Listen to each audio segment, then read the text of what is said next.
this kind of Man City, Liverpool, incredible gap that they have both created is definitely unprecedented. Even the Liverpool team back in the 70s and the 80s, they were superb. They just still didn't have the gap. I mean, 25 points, Andres. Every time I do an interview and people talk to me about Liverpool, it's funny because having had 2 months off the Premier League, I still can't believe they're 25 points above Man City.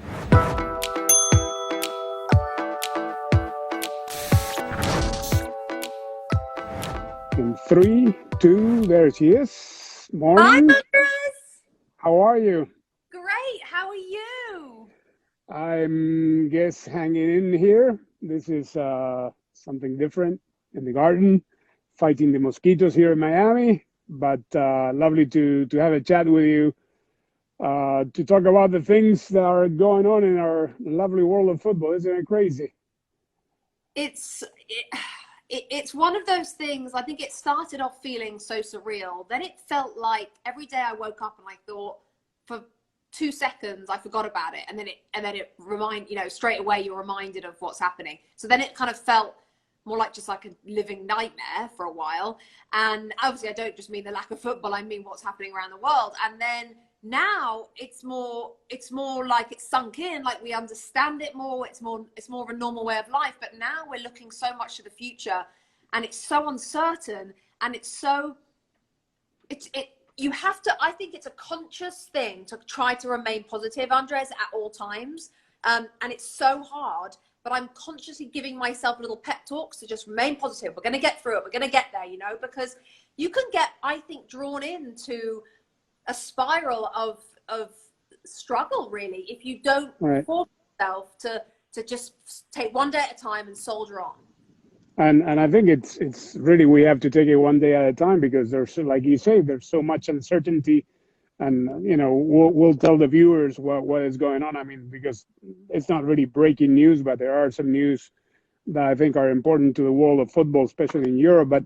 But before we get into that, I mean, you and I mean, you more than I lately, because you live in the West Coast and travel to the East Coast. I'm pretty sure it's a nice break, to be home for 6 weeks at a time, and you're gonna spend Mother's Day at home, aren't you? Something nice for a change. There are definitely silver linings, Andres, for sure. I've spent, well, I think I stopped traveling 8 weeks ago now, and so I've been home for 2 months. I mean, what a blessing that I get to spend all that time with my little boy and my husband. And I've been home for his birthday, and normally it was a Friday, so normally I would have seen him for breakfast, and then I would have had to go on to work, but I got the whole day with him. And like you say, Mother's Day, I never get Mother's Day.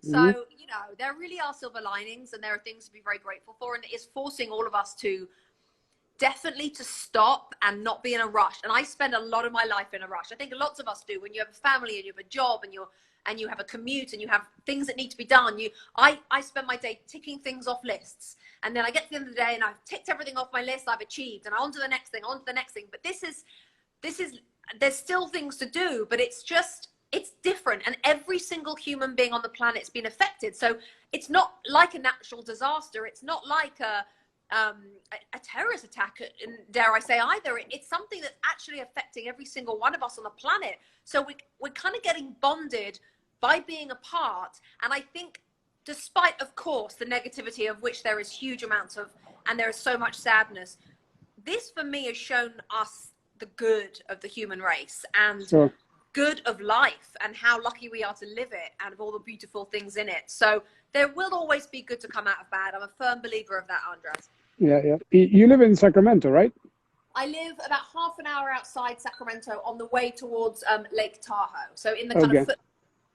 I think I don't know if I told you or not once, either in Connecticut or in New York, when I first moved to the U.S., my family moved to Carmichael, which is a suburb of Sacramento. Yeah.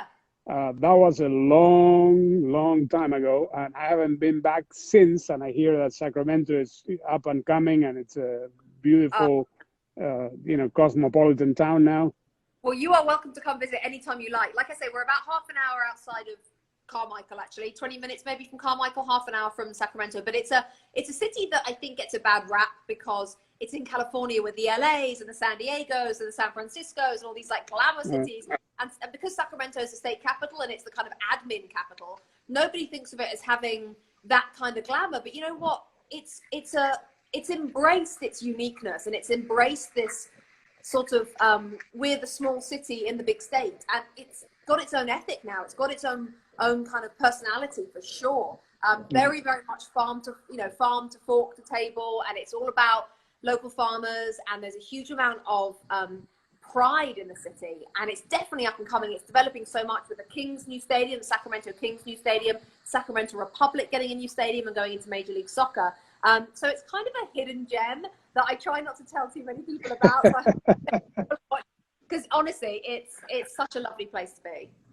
So what do you miss more about work? Do you miss like the adrenaline rush of the pre-games that you do with the Robbies? The 5. I'm sure you're not missing the 4:30 a.m. wake-up calls on any given Saturday. Try 3:30 a.m. Oh wow! Yeah, I have to do hair and makeup, Andre. So forget that. I mean, I miss everything. I miss the adrenaline rush. Not so much. It's not so much that. You know what I miss? I miss the normality of a regular day. I just miss the banter between me and the chaps in the makeup room. I miss seeing wonderful goals. I miss being able to use my brain in that way of, right, what do I need to say? How do I need to get the story across? What's the context? So I miss that. And I miss the sense of achievement. It's less the adrenaline and more the satisfaction of having done an 8-hour show live on a Saturday evening, having a glass of wine in my hotel, on to Sunday, on to the next. So I miss that sense of completeness, because, you know, just like you, your job is a huge part of who you are. It doesn't define you, but it's a very big part of your identity. So Sure. For me, I feel a little bit lost. Do you feel the same way? Yeah, definitely. I mean, I'm used to working heavily on the weekends, just like, you know, anybody involved in football, and just not having football around to go, you know, call a game, or just to be at the station and be around for the action. It's really dawned on me. You know, we've been going in. We are Telemundo bought the FIFA archives, so we've been. I wouldn't say calling. We haven't done really a play-by-play per se in old FIFA World Cup matches, but you know, we're commenting more than the regular play-by-play. You can't redo a play-by-play of the Argentina-England in '86 or the Mexico-Bulgaria of '86. So it's been fun to see how things were, because you know, I always say that life goes on so fast, and in the world of football goes on so fast that, you know, you don't even remember when you could pass the ball back to the goalkeeper, and the goalkeeper. I mean, I did a match the other day where the goalkeeper just stood there with the ball in his hands, having it been played by a teammate for like 2 minutes. And I know. Wow. It's nice to see the evolution of the game when you get to call these games again, but obviously, you know, I miss the rush of, you know, I always say, Rebecca, that when I put on the headsets to call the game, it's like, you know, my game time. It's like I'm playing it, and I miss that adrenaline rush of getting there to the studio and being pumped up for any Premier League game or any game that we get to do. Yeah. No, I'm with you, and it doesn't half make you feel lucky to do the job that you do, and know that for the rest now of my career, I truly believe I'll never take my job for granted. I'll never take those 3:30 a.m. calls. I'll never take any of it for granted. Sure. None of us knew how lucky we were. That's the same with all of us, but in different ways. We just didn't. And until this has all been taken away from us, we didn't know. And maybe that's a lesson that we can take out, that, you know, we do rush through our lives and take so much for granted, our health, apart from anything else. So that's, you're right. I miss that so much. And we are blessed to do something we love. Sure. And let me mention Kyle, because I don't know if he's watching or not, but I mentioned if you missed the two Robbies, and I didn't mention Kyle. So just in case Kyle Martino's watching, I don't want, you know, any messages from him on Twitter or Instagram. Anyways, you've seen the news. I can't understand. I've talked to a lot of players, coaches, physios in the last 3 weeks on my radio show, and basically as the time has gone on, they all said that all the teams that have been in quarantine, just like the rest of us, will need at least a month of preseason. And this morning, the news out of Germany is that they're starting not this weekend, but the next on May 15th or 16th. I am really surprised, and I think that league, the Bundesliga, will be will set the parameter for the rest of the leagues, don't you think? Oh, without a shadow of a doubt. I think there are going to be so many eyes on the Bundesliga. I think that obviously Germany has done an excellent job of dealing with coronavirus, and therefore that's why they're in the position they're in. But they've had setbacks already. They've had little bumps in the road just over the last few weeks. It's interesting that you say they need a month. I've heard 3 weeks, but 3 weeks for a month, pretty much the same. Actually, do we know how many training sessions the Bundesliga players have had? Very few collect. I mean, I don't think they are able to train collectively. I think they're just having groups of 6 at the most at this time, and I believe next week they will be able to start, training at full speed. Yeah, that is crazy. It's going to be quite a shock to go from training with 6 to a couple of training sessions at full speed to suddenly playing competitive Bundesliga games. I mean, that is going to be a shock. So, we are all going to look at that. We are all going to hope to goodness that goes as smoothly as it possibly can. The Premier League, of course, I know will be looking at that, and we are expecting some sort of announcement on Monday, which will give us a little bit more concrete news about what they're going to do. My suspicions, based on what I know, who I've spoken to, and people back home in the UK, are that we will find out on Monday when the teams are going to be back full training. I mean, clubs are welcoming players back all the time for little trainings there, but official training will begin I think we'll get that on Monday, with the lockdown being eased. So are the rumours are coming out of the UK, the lockdown will be eased. Andres, the problem is, as we all know, it's the fine balance between the desperation of everybody in the game to want it back with the concern, what if? And I don't know what the answers to those what if a player is diagnosed. What if the entire Liverpool squad have to go into quarantine? I mean, I don't know the answers to that. The integrity of the league is so important, as everyone agrees. But if the entire Liverpool squad have to go into quarantine for 2 weeks, do they play the youth team? Is that okay? Is that holding the integrity? At the moment, there are no answers. So we do hope Monday will bring some. Yeah. And you say Monday because the meeting was pushed to Monday. It was going to be tomorrow, but they're going to wait for Boris Johnson's speech on Sunday, correct? That's why they moved it to Monday? That's correct. The British Prime Minister is doing a speech on Sunday, which is widely already been leaked and widely being reported that there will be a lockdown easing. Now, the newspapers this morning in the UK have gone big on. They've said all the headlines are Happy Monday and the GB flag flown, like the end of the pandemic. It's of course not the end. Of course it's not the end. We hope it's coming somewhere towards the beginning of the end. And the concern is that the lockdown measures that will be eased, like I think pub gardens will be allowed to be open. You can have gatherings. You'll be able to have a picnic in the park. You can do more than 1 hour of exercise a day, which is all that the UK residents have been able to do up until now. Those lockdown restrictions being eased, the problem is always that people will take it too far. I read in The Athletic, they had the letter that was sent by the Premier League Doctors Association to the Premier League, and they came out with 100 questions that need to be answered because they have concerns, and most of them are common sense, like you say. What happens if? What happens if? What happens if? They were even asking, since we don't know, this is the doctors speaking, how about the goalkeepers' gloves and the sweat on the goalkeepers' gloves? What happens if the typical move and I touch you, and there's so many uncertainties, but that I believe that the integrity, obviously, of this tournament, if it gets to finish, and I hope it does for the sake of the Liverpool fans, it will not be the same because they're talking about 5 substitutions, no spitting, Now I read this morning in the Telegraph that they're going to propose, not to celebrate the goals. Whoa. I know players will try to abide by that, but this is going to be totally different football from here until the end of the season. It is, Andres, it is, and I agree with you on that. It's going to be a totally different experience. I believe that on balance, and it's a difficult balance because it won't be the game that we all love, but on balance, to try and finish the season and have to compromise it a bit by neutral venues and by certain restrictions is still the best worst option. Sure.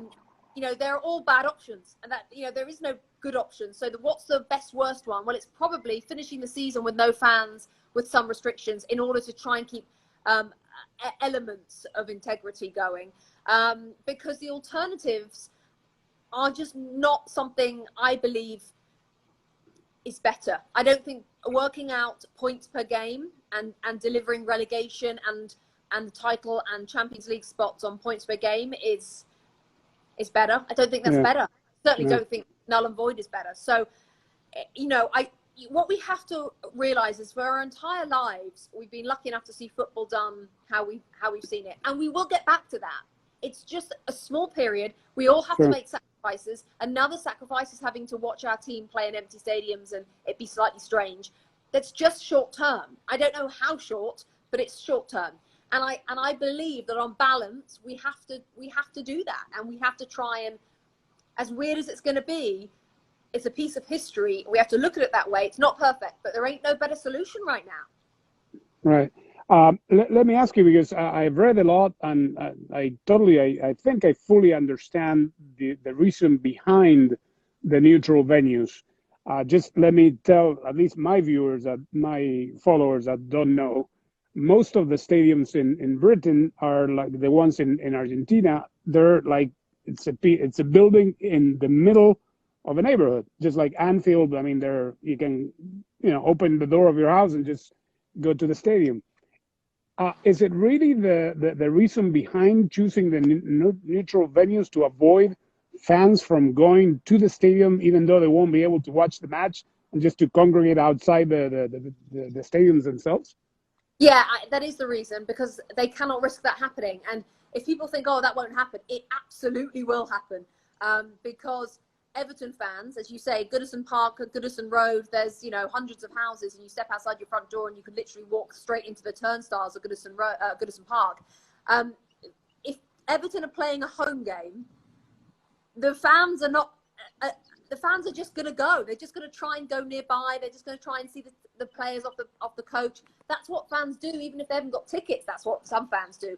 So they're trying to prevent that from happening, and therefore they are picking, or they say they're picking the likes of the Etihad, West Ham United's ground, and the Amex, and 8 or 10 neutral stadiums, so they can police them. So Brighton's ground, the Amex, is literally, I don't know if you've been there, Andres, but it is literally, you drive in some countryside, you go over a hill, you come down the hill, and there's this big white stadium in the middle of a hill. I mean, it's got no one around it. And the Etihad is very much in a kind of industrial area. Right. So the police can close all the roads that go anywhere near it. And people aren't going to walk there because it's too far. So that will definitely stop the congregation. Now, will it stop the congregation in streets and in people's houses and in pubs if they're open? No, it won't. Another question that we need answers to. How do we prevent human being from doing what they want to do? It's difficult, but I suppose the Premier League can't answer every question. They haven't got a solution for everything in society. They can only control what they can control, and that is the neutral venues. Right. And get started on the relegation situation, because the fact that clubs don't want relegation makes my blood boil. Yeah, obviously, I mean, the clubs that are at the bottom of the table don't want relegation. They want to stop the season right now. But I was thinking that I know that Premier League can only control what they can control, but how is the city of Liverpool? Because eventually Liverpool, within 1 or 2 fixtures, they're going to be crowned champions. It doesn't matter where they play. The city of Liverpool will go bonk. I mean, 3/4 of if the division of Everton and Liverpool is 3/4, it's going to go bonkers. How are they going to prevent people from just going out? Andres, I don't have the answer to that, and because they're not going to be able to, because you cannot police a city the size of Liverpool and stop them doing that. you have to hope that there'll be fewer than normal. You have to hope that if they do it sensibly. And you have to hope, one thing you do have to hope, which is feasible, may I say, by the time that happens, let's say at the earliest it will be 2 games in, or maybe, I suppose it could be 1 game if City lose, but let's say it's 2 games in, most likely. We're talking then end of June. That is now 6 weeks away. The data in the UK is looking much more positive than it has done for a long time.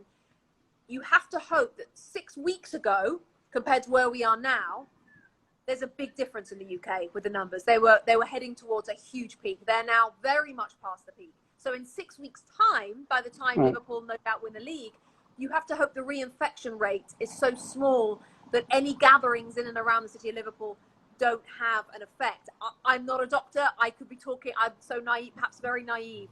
I just know that the UK is heading in the right direction as of now, and therefore you have to hope by the time this all gets going, you know, that we're a little bit closer to where Spain and Italy are, which we will be in the UK. And even Hong Kong, who I hear have had 18 straight days without a reinfection. Can you imagine? It's like heaven on earth. So, you know, let's hope we're heading towards that, and that maybe there could be some Jurgen Klopp message that comes out when they win the league. Right, guys, you can all have parties of 8 people in your house. All right? Yeah, right. If anyone doesn't do that, I'm going to come around and, you know, I'm going to come and tell you off. So they'll do whatever Jurgen Klopp tells them to do. So maybe they can control some sort of situation like that, knowing that in the future they'll be able to have the open top bus parade, but obviously not for a good, you know, not next year. Sure. In all of your years covering football in England, I mean, we're coming off 2 seasons of 2 very dominant teams. And the question is not to compare one with the other, but I don't remember 2 dominant, 2 better teams like last year's City and this year's Liverpool. I mean, I am absolutely amazed at the way Liverpool have been playing. Like, I've never seen, in my point of view, I like this Liverpool even better than last year's City.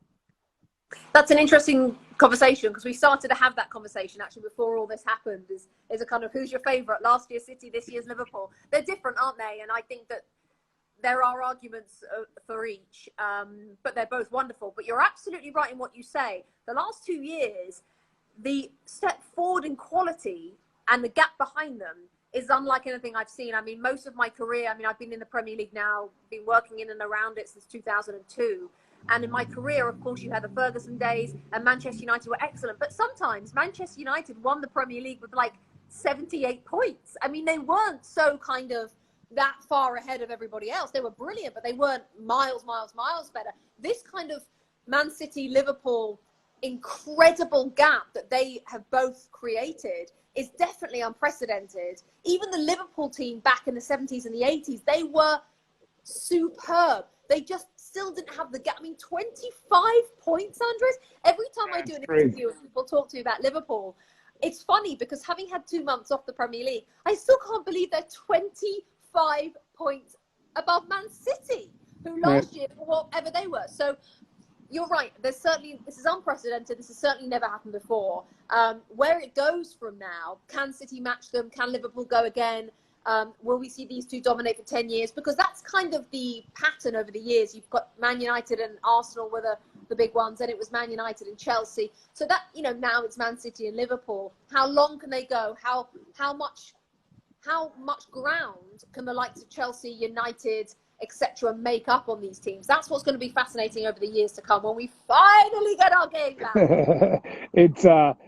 It's incredible to think, and you know, I said this, I remember I vividly said this on my last broadcast before the league stopped, because that game was going to be played, that if they would have played the City Arsenal game on that Wednesday, that was a remake game from I don't know when, and City would have lost, and City would have lost the Saturday fixture or the Sunday fixture, Liverpool was going to play Everton on Monday of that same week, and they could have been crowned at Goodison Park right before the league stopped. It's just crazy to think that they're sitting on a 25-point lead after 30 years of not winning the thing, and they can't celebrate. I mean, it's a story that will go down in the archives as one of, in years to come when the hurt has kind of passed, if they don't get to lift the title or when everything has settled down.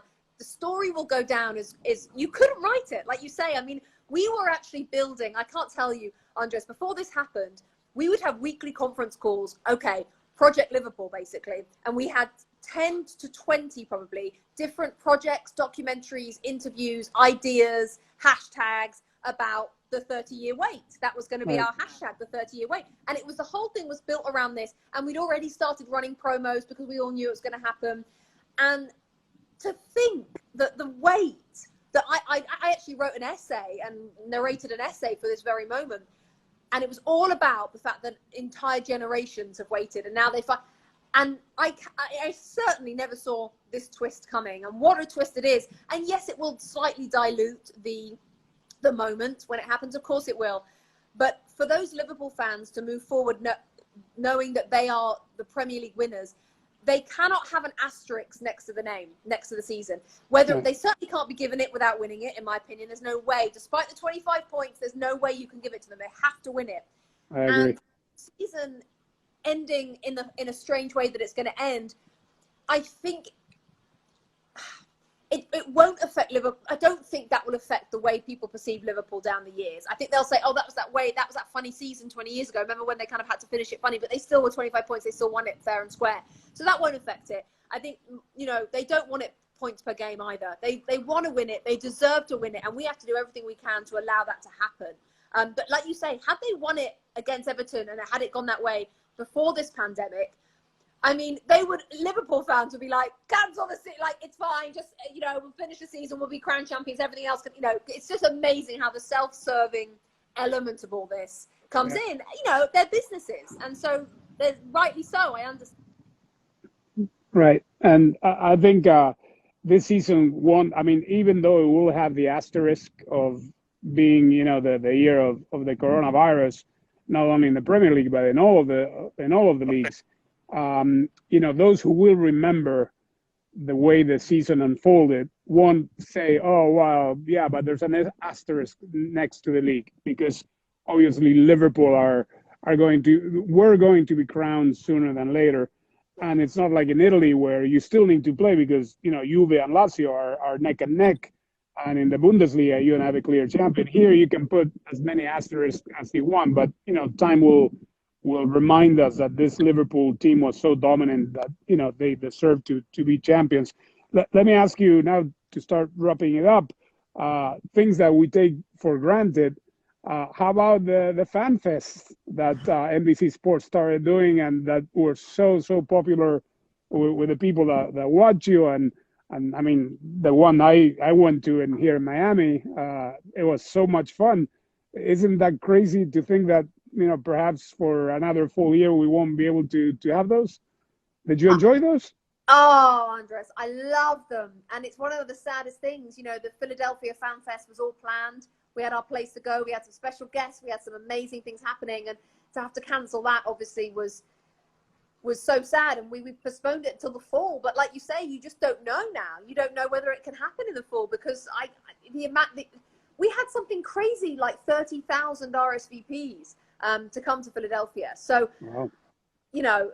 I don't know when that will happen again, but I do hope we can do them because what amazing days and weekends they were, to get a chance to meet everybody, the people watching on this chat right now, to shake people by the hands, to have selfies, to talk to them, to share your love of football. We went to some great cities, and let's hope that it's not. Let's hope that isn't kind of a thing of the past. Let's hope that can be brought back as we all finally kind of get back to normal one day, because they were special things. And I think that they also showed, Andres, that soccer in this country, that soccer in this country isn't going anywhere. In fact, it's only getting bigger. It's probably it's definitely the fastest growing sport. And in terms of all the sports, it's the fastest growing in terms of who's watching it on TV. Our audience is growing. That doesn't happen. That doesn't happen to a lot of sports. But soccer, sure, the Premier League, is growing. And that is a precious commodity right now. Right.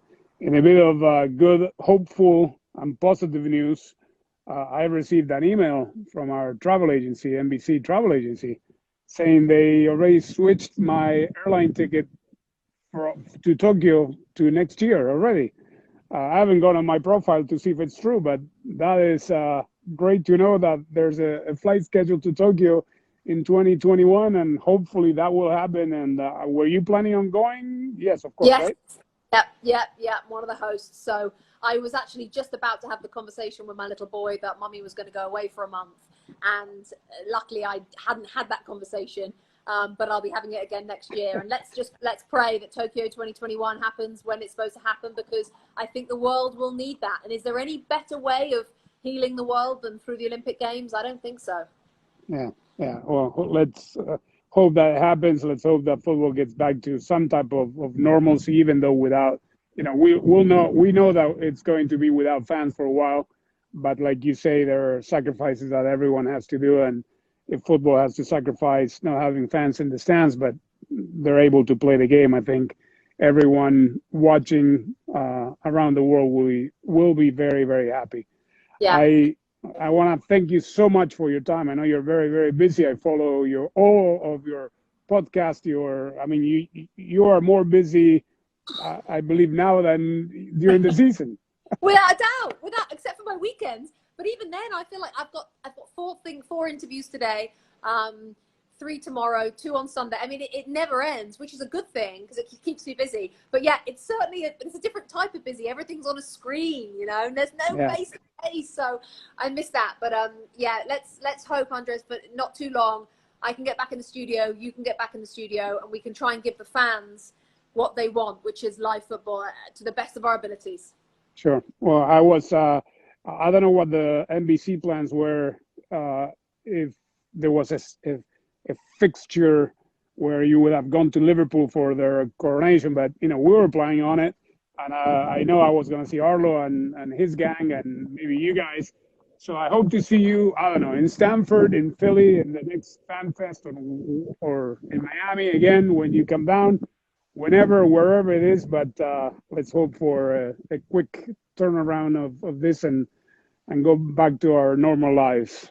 Absolutely, Andres. Absolutely. Me too. Sending you lots of love and hugs, and I can't wait to see you soon. Thanks so much for having me on.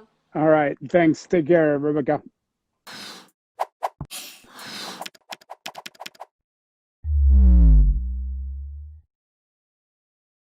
Ya que nos encontraste, no nos pierdas. Suscríbete a nuestro canal de YouTube de Telemundo Deportes.